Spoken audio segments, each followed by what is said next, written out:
Hello and welcome to the latest of our series of webinars.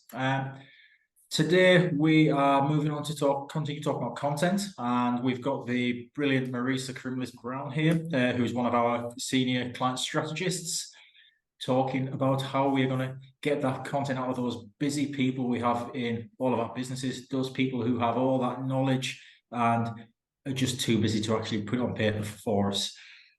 In a previous life, Marisa, who is one of those people that after speaking to her for a couple of minutes, you feel like you've known a lifetime. She put that to good practice with when she used to work as a presenter for the BBC. And I'm sure you'll all see what I mean about over the next 45 to 60 minutes, what I mean about there as she presents to us as a group of people that who she will have met many people, but she will make it feel like you've known her for a very long time. So, Marisa, I will pass over to you. What a lovely intro. I like that. Hello, everybody. I can't see you, but it's nice that you're here. Thank you. So yes, I am the senior client strategist at 43 Clicks North. And today I'm going to talk about building content that resonates and inspires action, which is what we're all after, I think. As Andy says, I'm absolutely insanely mad about content. I love it. I've worked in-house, I've worked agency side, I've worked on air, as he mentioned, just drumming up interest, trying to get people excited about whatever product and service that we're talking about. And I really love content and like the purpose it fulfills. But I think content is a really catch-all phrase. And I think people chuck it around with kind of very little respect, especially now we see more and more influencers talking about batching content and making hundreds of things for no reason. So I think it really rarely gets the credit that it deserves. But it's an absolutely vital part to communicate your marketing mix and your brand to the wider world. At the moment, I don't know about you, but I think businesses, regardless of sector, are feeling the pinch from very uncertain times. We're all trying to do a lot more with a lot less, reduced budgets, smaller teams, more technology, and more platforms to do it on. And I think the universal challenge that I also get whenever I do any sort of talks or training or work with clients is that really pulling out your hair frustration, trying to get members of the team to contribute in content. And I think it's a really interesting thing because you're sort of damned if you do and you're damned if you don't. If content is part of your job, then rarely is there enough time to do it well. And you're often not the expert within your organization that knows all the information that you need to do that content. If you are the expert, then rarely is it your job to create content, right? Think chemists, software developers, wealth managers, right? An accountant writing a blog, a lawyer supporting a lead gen video. It's a very tricky ask, I find, and I've seen time and time again. But these employee contributions are vital. Your people are key to differentiating your brand and helping it stand apart. And I think really great, authentic content comes from two segments. It comes from your people and your audience. That's kind of it. If you can tap into these segments, you are going to develop content that stands out. So today I want to offer a breath of fresh air, hopefully, on how to invigorate teams to participate more and effectively, as well as getting more content and results out of the content that you're already creating. And so I'm going to break it down into a four-step process: discovery, creation, curation, and distribution. Now, I think we spend a lot of time focusing on that creation side, and of course we have to. It's very time consuming, it's labor intensive. But I think if we nurture these other segments a little bit more, then you actually end up getting a lot more out of the content you're creating, and hopefully means you have to create a little bit less of it, ideally. Now, I thought it's worth saying what I'm not talking about today, just in case you're in the wrong place. Today, I'm not going to talk around the strategy behind the content that you're creating, the whys and the whats of your content. I'm also not going to talk through monitoring and measuring, which is obviously ultra important. And the last thing I'm not going to say, because it was done super well by my colleague, is I'm not going into any content creation tools, or certainly not AI, because my colleague, Will Slater, did a fabulous talk on AI and how to really extensively went into this. So you can find a lot of content on the 43 Clicks YouTube channel. And if you have a look around there, if you can't find it, then you can message me and I will point you in the right place. But there's a lot of good stuff on there for sure. So I think we should talk about today what we are talking about. And so I think depending on your sector, where you work, what industry, your content is going to look like some of these things. And honestly, it's probably going to look like all of these things and more. So are you churning out that or daily organic content, or blog posts for SEO purposes, series, campaigns, podcasts? Is it gated content? Are you capturing something? Is it ungated? I mean, the answer is probably yes to all of it. But I think it's really good to kind of take a step back and understand, why are we creating content, you know? And so let's go to the Content Marketing Institute, of course. So the purpose for your content is deemed to be to aspire to create and distribute valuable, relevant, consistent content to attract and acquire a clearly defined audience with the objective of driving profitable customer action. Right. So beyond any likes and clicks, your content is building your brand. You're informing your potential customers about the quality, brand personality, and all of that unsaid between the lines heuristic shorthand that we are learning about your brand. You're demonstrating relevance and credibility within your space while trying to remain front of mind, so yours is the brand that we go to when we are ready to take action. Sounds easy. Perfect. All right, but how can we do this effectively? And this is where I think activating your people makes a huge difference. But before we jump into all that, I really like to take a quick pulse on audiences. So, what is the zeitgeist? What are we all collectively feeling at the moment? I don't know if you saw that post from Elmo recently on Twitter or Twix or X or whatever you're going to say. I'm going to say Twitter. And anyway, he sort of put out there like, "Hi, how are we all feeling, everybody?" into some like harmless tweet. And he basically got 100,000 responses saying like, "We feel horrendous," like horrible responses, one after the other, really morose, really negative. So much so that Elmo shared like mental health links afterwards and basically was like, "I'll check back on you guys later," you know? So I think it's really interesting to kind of get the general tone of what we're all feeling right now in this moment of time. And I have a few examples on here. There's obviously loads more. I think at the moment, collectively, we are all more informed than ever before. There is all the information you could ever need at your fingertips, which was never the case previously, right? There's some stat that we do something like 67% of research before we outreach to brands for that kind of taking you to the next step. So that's really interesting. But of course, because of that, we are saturated in information, and therefore a lot of us suffer from analysis paralysis, right? There's too much choice, and therefore we often make no decision at all. So you'd think you'd make some decision, but actually when you're swamped, you actually just delay this till you absolutely have to take action. The other thing is, it's very anxious and uncertain times at the moment. It's you can't predict three months from now, right? There's wars, it's global issues, there's local issues, depending on where you are in the world, but there's a lot going on. And so I think in these times, what's really funny is that actually comedy cuts through, like, we are really craving that release. And so you'll see all these viral things.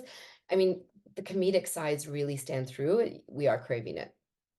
The other thing is we are savvier and we're upskilling like crazy because there's so much information that we can now find. There's YouTube tutorials for free. There's webinars where we can learn from. There's online courses. You can pay small amounts. You can do extra stuff. There's also polls on your time, like endless streaming platforms. So where you spend your time now says a lot about you. And because we're so time poor.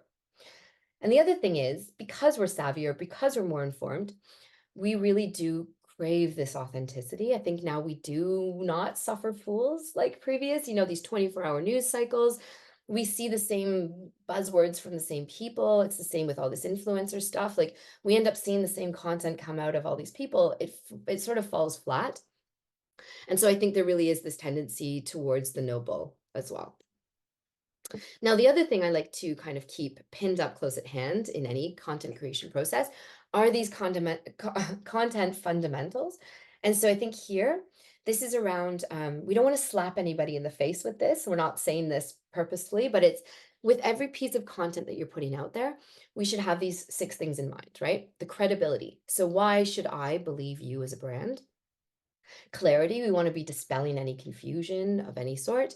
Now, aspirational content, that's really valuable. Is this product or service going to make my life in any way better or easier? Hopefully. Obviously, ease. So is it very clear next steps to purchase or next steps? Do we understand what this looks like? And the last thing that's really critical here is social proof. Can I, in any way, identify with the people, the consumers who are buying your brand or service? This is really important. And as I said, you kind of want this just pinned up to do a little sense checks whenever you put anything out into the world. Now, the other thing I like to do before I go anywhere near content creation is go through and really acknowledge the customer touch points and the customer journey. This is a gold mine for content, and really you should be going through this as close as you can if you work for a brand or any sort of service, and definitely going out and talking to the customers who go through this as well. Now, when it comes to touch points, this is any points that your customers or potential customers are interacting with your brand up into purchase and then beyond. Now, they say there's something like, 6 to 7 touches before you buy something. Really, honestly, in some sectors I've worked, it can be 200 touches. It really depends on the industry. It depends on the value of the product, all of this. But what I thought would be really helpful today is to kind of shed some light into some of the journeys that I've gone through, because I'm so aware of this. I really look out for it. And I think it's really interesting when you go, what compels you to take action or drives you elsewhere. So I've got a couple examples here. This one's very near and dear to my heart. It's the French fashion brand Cézanne. And the thing I really like about it is I was so not in market at the time when I was served this first top left paid advert across Instagram. I was very pregnant at the time, and I was certainly not looking to spend money on French fashion that I couldn't fit into probably. And so, but it started following me around platforms. And so I clicked through, I was intrigued. I started seeing their content pillars of Frenchness and Parisian exploits and beautifully made, sustainable materials. Then I started seeing things like, ethical treatments. So again, they're very conscientious as a brand. The other thing is they're a B Corp, which is almost unheard of in fashion. So again, they have sustainability, they're aware of this, they care about this, and this resonates with me. To be honest, it's kind of a nice to have. But again, it's another reason that's convincing me like this brand is for me. I'm identifying with it. And so I join their newsletter. I get their app. I join their online communities. I get push notifications and direct mail sent to my house. I am like engrossed in this community. And so you better believe this was the brand that I went to when I was ready to buy clothes again. And I just really like this example because paid found me and it absolutely nailed me, like full claps to I am the audience. But it was the content that kept me and continues to keep me, to propel me to take action to this day. So I really like this little example because that was probably honestly almost a 2-year journey, frankly. Now, the other one I thought here is my little customer journey with 42 courses, because this again is an interesting example. I have on the right my kind of the journey through the awareness to advocacy stages. And this is really interesting. 42 Courses is a online course provider. Now, the first time I'd sort of got wind of them was listening to Rory Sutherland give a free marketing meetup webinar talk where he talked around behavioral science. Rory's very well known in marketing world. He's the chairman of Ogilvy.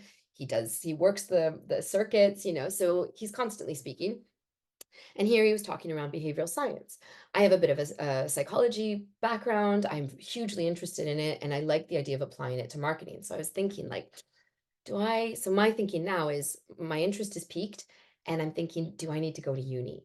Now I have to, what am I going to do? How am I going to do this? Is it a master's? Time involved, the money involved? Do I really want to do that? And so I look up, I think, behavioral science courses. And first up in the ads is 42 Courses. And position 5 on the ranking page is 42 Courses. So again, it's reaffirmed it. I think Rory mentioned it in the talk, but it was a bit of a throwaway comment. And again, in my mind, I'm thinking master's degree. So I'm not really paying attention to that. But then as I go through to consideration, I can see there's interesting courses and I can see there's a number of them. There's professional names for social proof. I've got Cannes Lion, I've got Ogilvy, I've got tons of organizations. And I can see, trust signals of, satisfied customers and all that. And so when it comes down to purchase, well, okay, I can buy one course for something like £100, but I can sign up for an annual membership and do unlimited courses for that. And all I have to do is sort of beat 3 courses and I can already see 5 I like. So that's the kind of process. So it's really a no-brainer for me. And so I think now I've purchased and now I'm taking the courses. And so I can see it's gamified learning, but there's real people. So it's online, you do it at your leisure, but there's real people who market and give you feedback every now and then. So again, that's really nice feedback to think that somebody cares and is invested in my learning journey. The other thing I see is that okay, when I finish a course, I get a certificate from Ogilvy. Great, that's fine. But not only that, I get these surprise and delight, frankly. So this is a technique, surprise and delight of bonus material that I get upon completion only. So I get this little book of behavioral science or whatever topic that really summarizes the core takeaways. And they do it in this really beautifully packaged up way that I'm happy and I can refer to again, which is amazing. And I continue to use this now. Now, the other thing that I didn't think would motivate me, there's a leaderboard. So again, I don't think I'm a very competitive person. Mm, but I can see, so what, 50,000 people are members here. So let's say I start seeing my name creeping up through the ranks. So then I'm all of a sudden I'm top 100 and then I'm top 50 and I'm like, oh, maybe I should pay attention here. And so, you better believe that once I hit the top 10, so I'm top 3 in the UK and top 6 in the world. So now I have to preserve my ranking and I don't care, but I'm invested. And the other thing is they have this great community. And so it keeps reinforcing. I get exclusive events. I can go online. There's in-person events as well. And so again, this is how they keep me. And I renew my membership every year, no questions asked. I adore this community. But I think it's really interesting to go from knowing nothing about this and over the course of 3 years, recurring advocate member. And again, they thought, or I thought I was thinking of university and they've stepped in and filled that void.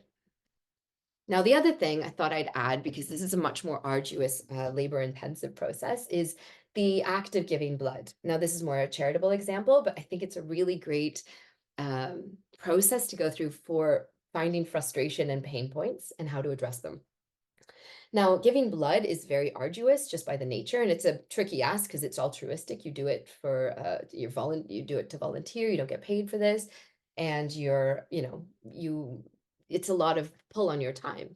So, you have to sign up well in advance. You have to find a location near you. You have to fill out a very invasive form to make sure that your blood's eligible, that you yourself are suitable.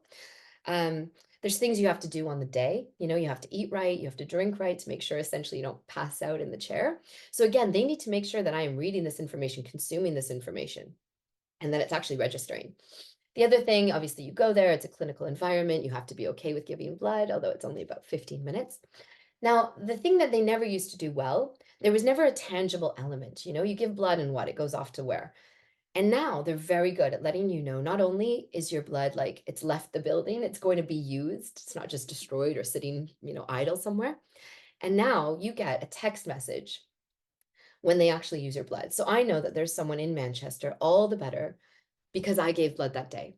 And so you better believe when it comes time to give again in a couple months, that I'm not going to remember all the annoyance. I'm going to remember that I made a difference and that they actually really need this product that I can give. And so I think, in all these moments where I could have easily dropped off and said, this is way too much effort, I'm not doing it, they find ways now to fill that void and reaffirm that I need to do this. And so I think here, if you can just go through these journeys yourself, you're going to find all these moments of frustration, provocation. You're going to create these great stories that can fill these voids and make sure that I don't drop off as a customer. And, find opportunities to surprise and delight people along the way as well. Okay, so we are into the content process now. For me, so we're going to start in discovery, and this is my favorite part because this is for the curious out there. This is all about research, and it's getting to know the ins and outs of your business.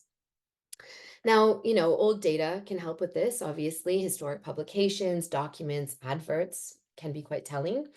But for me, the most important thing I think, honestly, that you can do is to go out and to talk to everybody and get a really good demographic of representation across different departments. You really want to get to know these people. You want to understand their perspectives on the customer. How do they interact with them? How do they view them? That sort of thing. What does their day-to-day look like? Thoughts on the industry, the competitors. What are they excited about, fearful of, short-term, long-term? All of that. This might sound like a bit of a waste of time, but honestly, this is a gold mine for authentic content, and you're going to find these little bits that just resonate. So it might be about something around the craftsmanship, attention to detail, some little anecdote that comes up. I've seen this happen time and time again, and everyone's like, "Ah, yes, of course, this is what really matters." So you want to observe them. You can get out to warehouses, the accounts department. All of this is really, really valuable. Now, the other thing at this point is that they are going to get to know you and you're going to get to know them. Now, first of all, I think it's really important for people to understand what marketing does, what we're trying to do for the business, because I think often they don't understand, and this is going to be helpful in them getting some buy-in. And the other thing is you're going to find these personalities, the people who are willing and have the skill to help you with your content. Now, the other thing here in this phase is to keep sources of inspiration close at hand. And here I'm not talking about competitors in any way. We obviously want to keep our eye on what the competitors are up to. But, I don't know about you, but if you think of a category, you often start to see people that look and sound the same. Think banking sector. I'm thinking navy, I'm thinking green. It nods to historic, the fact that we've been around for hundreds of years. Well, that's great, but then look at a disruptor like Monzo that comes in with a bright coral card and language that feels accessible and relevant to me as a human that exists now, So I think you get into bad habits when you sort of stay in category too much. Really, we want to start looking at people that do content well in different segments and why. I'm not going to go through everything today, but you can't really go wrong with any of these listed here. I'm just going to do a little nod to Morning Brew because I think they have a pretty tall order. It's a American financial news outlet that comes a daily digest in your inbox every day. Now that's pretty difficult to make interesting, I think, but they're very good. They're incredibly good at their headlines. They're very good at putting you central to the story. What does this mean for me? It's not just the Financial Times telling me the news.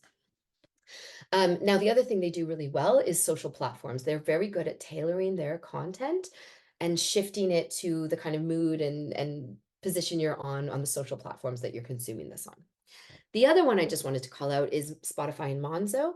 I think in particular, these are master classes in data, but for slightly different reasons. So Spotify is very good because it could just be a kind of celebrity interview musicians after musicians, but it's not. It's you. They're putting you at the center of the story, your consumption of their product.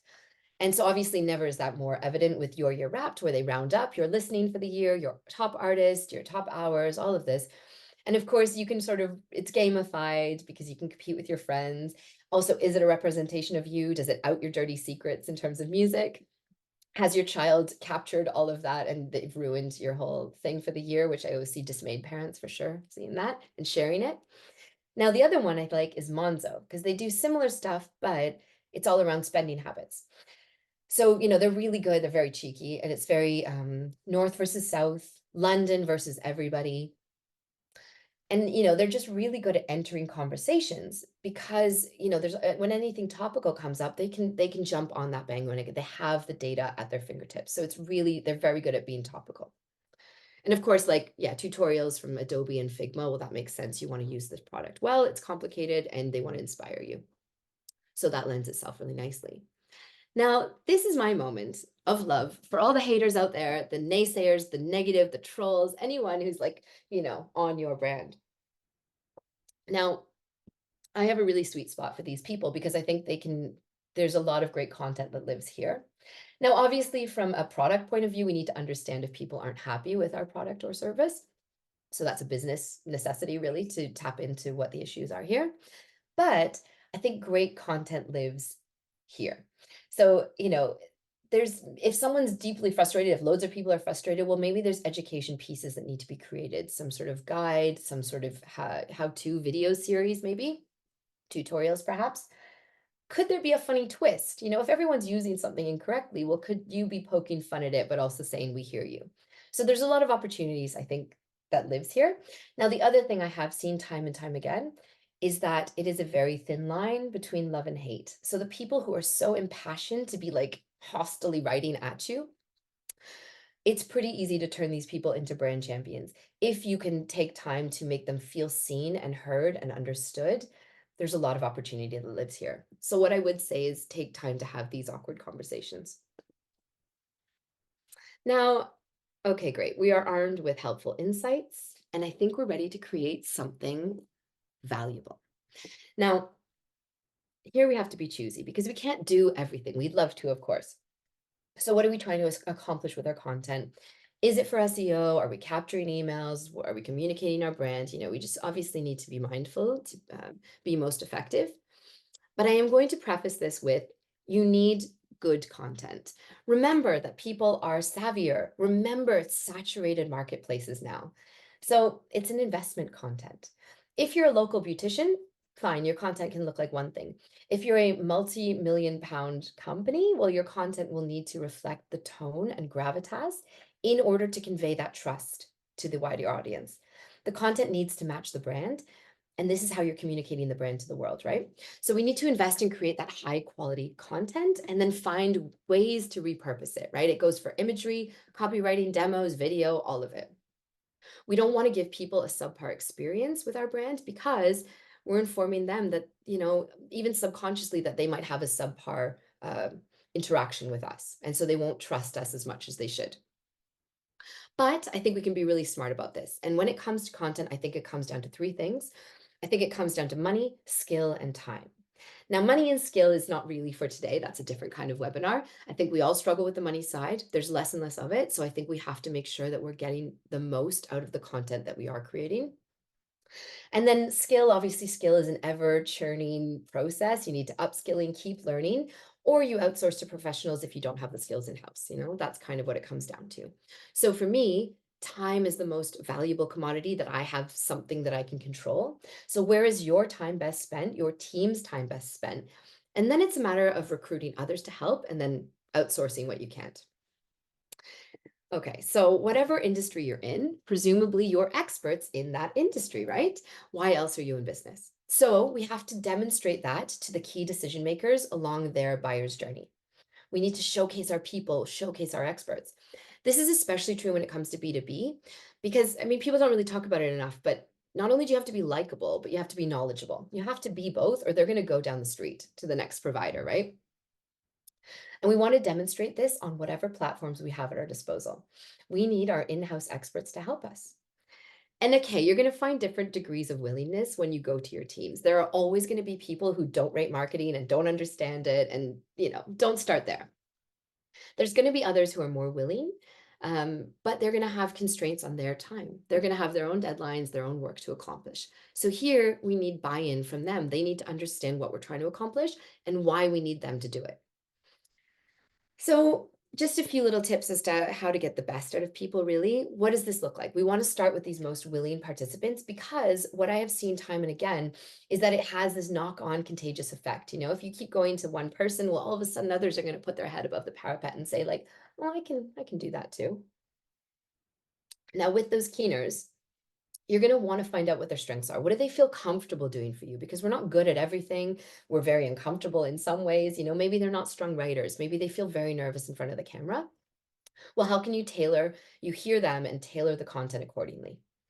Now, the one thing I would say for sure is no matter who you're interviewing, but certainly experts, or who you're getting to participate in this content, you really want to do your research on them. You want to show them that you care enough about what they're contributing to have done the research. What are they experts in? What do they understand about how long have they been at the company? Have they had big impacts on the company, for example? Because this helps you direct the content into a more meaningful position. You can shape things into the content that you're looking for instead of having a more superficial kind of chat or video or whatever. You're already well armed with the knowledge. In terms of video or photo, I think we need to understand that everybody is a little bit vain. We all hate the sound of our own voice. We don't like the way we look on film or whatever, right? So we need them to trust us. You are going to make them look and sound fantastic. And here, I think it really helps to get them prepped. So let them understand the kind of, where are you going to be filming? Are they going to blend in the background? Try to help tailor their outfits. Try not to wear something too distracting unless that's part of the personality we're trying to bring out. The other thing is obviously give them the questions ahead of time. Let them feel prepared and more at ease when the content is taking place. And then, of course, what I think is really beneficial as well is to let them see what the shoot feels like, sounds like, so they can see it, which gives them an opportunity to change their posture, facial expressions, sound of their voice. Because if they like the end product, they're more likely to contribute again in the future. Now, the other thing, we really want to bring them to life. We want to get a feel for their comfort zones and make sure that they're going to feel comfortable in this process. If you can get them talking, if you can get them comfortable, you're going to get good content out of them. And the last one that's really critical here is you can't fake it. You have to be interested. If your energy is up, if you're engaged with this, well, they will be too. This is a reciprocal relationship at this point, so really you have to come in, do whatever you have to do to get pumped up.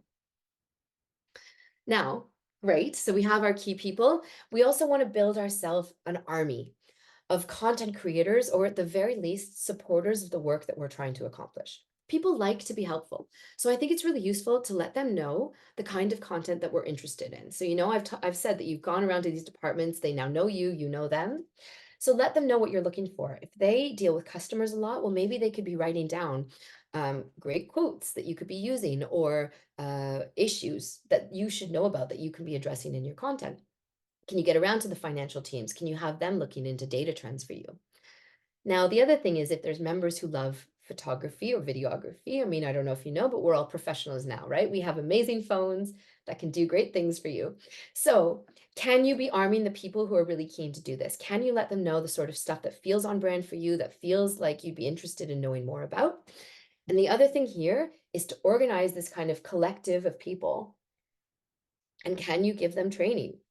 Can you take a day or a half a day out of their time to give them some professional type training? Let them know the best ways to shoot, the best ways to light, what feels, again, on brand, what you would never do. That's also really important, is to let people know what you're not after. And then this way, you're arming them with new skills, so they feel appreciated as well, which is incredibly good for the morale. And then at the very least, you have content perspectives that you didn't have before. And at the very best is you have authentic content that you might be able to do something with. Now, again, here, I think we really need a moment to appreciate the user-generated content. Word of mouth marketing is the best thing that you could possibly get. It's just that it's not very scalable, right? It's the reason we buy when our friends and family that we trust talk about a good product. It's the reason we buy something when we hear effusive praise from like a table in the corner talking about some brand new thing they bought. It's the gold standard. So can you find ways to embrace user-generated content that feels right for your brand? If they are a genuine lover of your product, use that. These are your micro influencers, your loyal followers, all of that. We want to hear about that purchase journey. What does that look like? So I would say, if you can, tap into these people. You don't want to leave them on the table. Now, curation, I think, is a funny one, because I think as brands, we sometimes get into bad habits. We know the brands too well, don't we? And I think sometimes with content, we talk about what we want to talk about. What we want you to know about, right? Or it's a reaction to what our competitors are putting out there as well. This makes sense from a business point of view, but it's content needs to be customer centric. It's about me, right? It's about the user, the buyer. And so again, here we want to remember our touch points and our customer journey. So think about those different audience segments. And if you're new to the category and shopping around, is it easy to find information that you need to make an educated decision? What about further down the funnel in the consideration phase? What content is going to push me over to purchase? How can you reaffirm with your content my choices that I've made the right decision to buy with you and to buy it right now? So we need to make this content easy to navigate and relevant to our audience. And this makes the content shareable, savable, digestible in different ways to different audiences. So we want to wrap this content in a bow. And I think here it's really helpful sometimes to step back from your actual product and service, because like I said, you kind of know it too well. You're too removed from that first sight of this and the early research phase for these new guys. So here, for example, let's think of, I don't know, something you're overwhelmed by. For me, it would be like gardening. There's so many variables: soil conditions, sunlight, water, time of year, all sorts of conditions I'm not even thinking about. It's almost too vast a topic to Google, right? I'd like to be better, whatever. I'm overwhelmed on the internet. I'm overwhelmed if I go into a garden center. It's too much choice right there. It's like I need a starter pack, right? Of the great gardening suggestions, bulbs, when to plant, things I can't mess up, that sort of thing. Can we break this down seasonally? Can we break it down by cost? So here, I think we really want to think about BuzzFeed, for example. People love BuzzFeed because they do the hard work for you. They round it up, top 10, whatever, roundups of content. A curated landing page, something like that, to make the decision and the information very focused so that I can't get distracted and overwhelmed. Any insight, think of your Instagram highlights. If someone's discovering you fresh, is the content that you want like, a year ago, or is this still relevant to people who are discovering you afresh? The highlights, all of that, pinned posts. What about your download resources? Is that easy to navigate? YouTube playlists, my absolute favorite thing. We just want to make this easy for different audiences and just keep reinventing it and making it digestible in different formats. Remember, these fresh audiences need very different things to your loyal people that already know your brand. We need to make them trust us. And so distribution I love because we put all this time and effort into the content. It's beautiful, it's perfect, whatever. But after all the downloads and the clicks subside, well, then it gets cast away and we're on to the next thing. It's this endless churn, isn't it? But I think this is really a huge mistake. We need to make our content sweat and work for us. These beautiful pieces of content, the long form written piece, the stunning video, the podcast. How can we get the most out of this content that we've invested in? And I think here we need to remember that our audience is insanely busy, just like the rest of us, People consume things in different ways. So some of us are more auditory, some of us are more visual, some of them readers, right? Some won't buy anything without reading 3,000 words on the subject. So we need to really we absorb content differently, and not to mention how we absorb things when we're busy and distracted on social platforms, which is a completely different state of being, isn't it? So I think we really want to de-risk. De-risk is what we're talking about here, and remind them, give them tastes of what they get if they download this guide. Give them a feel of what watching a 20-minute YouTube video is going to, that's a huge amount of time, especially if you're doing research, because I can't watch 20 times 5 pieces, that's a huge amount of drain on my free time and in this process. So again, de-risk the process of exiting a platform, which again sounds so small, but we know it's actually monumental, isn't it? Or the idea of adding my email to another, to add it to another list is very daunting to me. So it has to be worth my while. So I like to think of working up formulas, think about your overarching topic and make it interesting in like 8 different ways. We work up different hooks. And then what else can come into play? Infographics, quotes, audio clips, slides, repackage the article from different angles, think about different audience members. And I think we just want to pay the content the respect that it deserves to do the heavy lifting that it's built to do.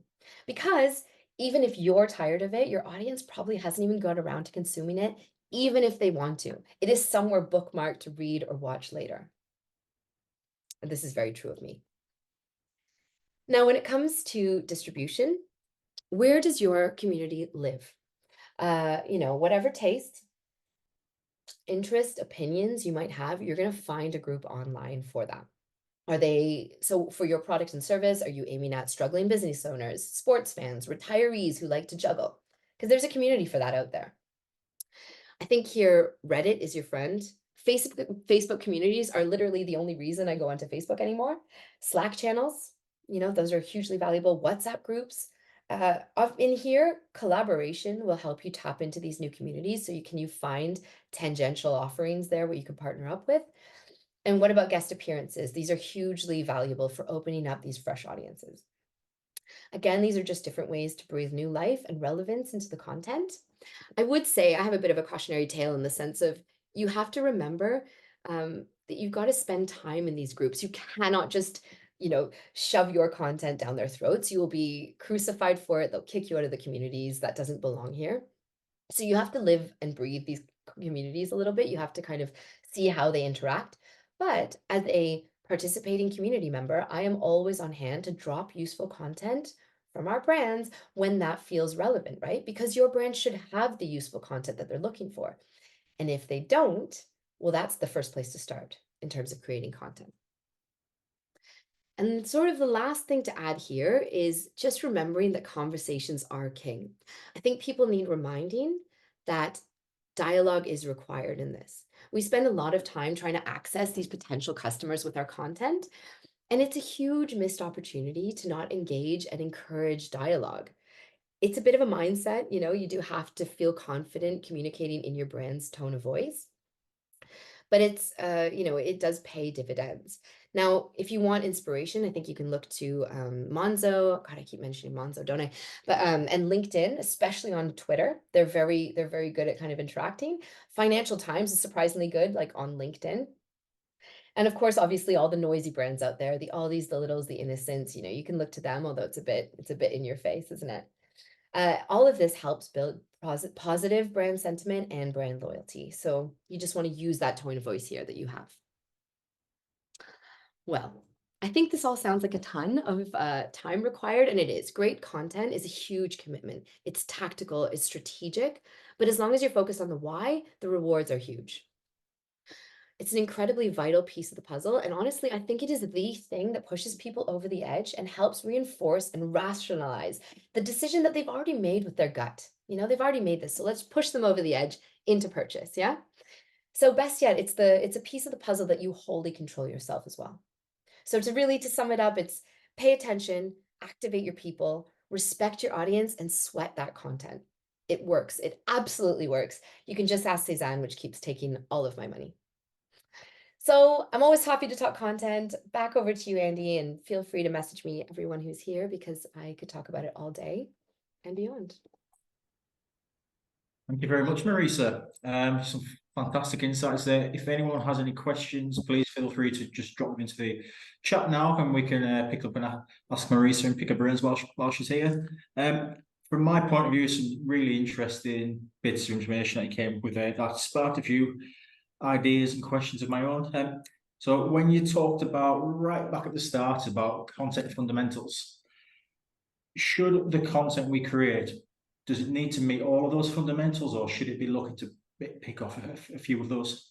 No, I think it's just that we constantly want to be signaling to people that they can trust us, that we are the social proofs and everything involved, and make sure that we're not veering off course. Because again, if you're not putting the right community members are on there, if you're not sending the right signals that we should be trusting your brand, and sometimes I do think people are often a bit slap in the face as well. So again, you don't want to be ramming this down people's throats. You really want to be making it just feel subtle nods to it, Okay, perfect, cool. And what was really interesting for me was the user journeys, especially the blood donation one. And with that, because there's so many different places you can be looking at content, and there's probably places that you're not even considering at the minute, do you have any recommendations on sort of the key things that people should be looking for when they're analysing the content they have, or the gaps on their current customer journey? Yeah, I think it's really interesting because I like looking at really arduous stuff too. I don't like necessarily the sexy brash brands that make things look, it's easy and fun and whatever. I really like looking at those hard points.